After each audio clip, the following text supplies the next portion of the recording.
சட்டசபை நடத்த திமுக ஒத்துழைப்பு அளிக்கவில்லை என்று சபாநாயகர் தனபால் குற்றம் சாட்டியுள்ளார். சட்டசபையில் பேசிய அவர், சட்டசபை நடவடிக்கைக்கு ஒத்துழைப்பு தராமல் திமுகவினர் தொடர்ந்து செயல்பட்டால் நடவடிக்கை எடுக்கப்படும் என்றும், சட்டசபை அமைதியாக நடைபெறுவதை எதிர்க்கட்சியினர் விரும்பவில்லை என்றும் புகார் தெரிவித்தார். அவையில் திமுக உறுப்பினர்கள் அன்பழகன், ரங்கநாதன் அநாகரிகமாக நடந்து கொண்டதாகவும், அமைச்சர்களை திமுகவினர் அவதூறாக பேசுவதாகவும் தனபால் குற்றம் சாட்டினார். சபாநாயகரான எனக்கு மதிப்பு கொடுக்காமல் ஒருமையில் பேசுவதாக கூறிய அவர், திமுக உறுப்பினர்களை ஸ்டாலின், துரைமுருகன் தூண்டிவிடுவதாகவும் குறிப்பிட்டார். திமுகவினர் இதுபோல் செயல்பட்டால் எனக்கு உண்டான அதிகாரத்தை பயன்படுத்தி கடுமையான நடவடிக்கை எடுக்கப்படும் என்றும் அப்பொழுது தனபால் தெரிவித்தார்.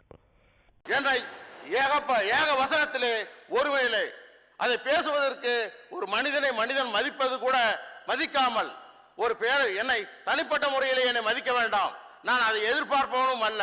ஆனால் ஒரு பேரவை தலைவருக்குரிய அந்த பதவியினுடைய அந்தஸ்தை காப்பாற்றாமல் திராவிட முன்னேற்ற கழகத்துக்காரர்கள் ஒருமையிலே பேசுவதும் தரக்குறைவாக பேசுவதும், அது மட்டுமல்ல இந்த அவையிலே வந்து என்னை இப்படித்தான் நீங்கள் நடக்க வேண்டும் என்று என்னை வற்புறுத்துவதும் முறையற்ற செயல்.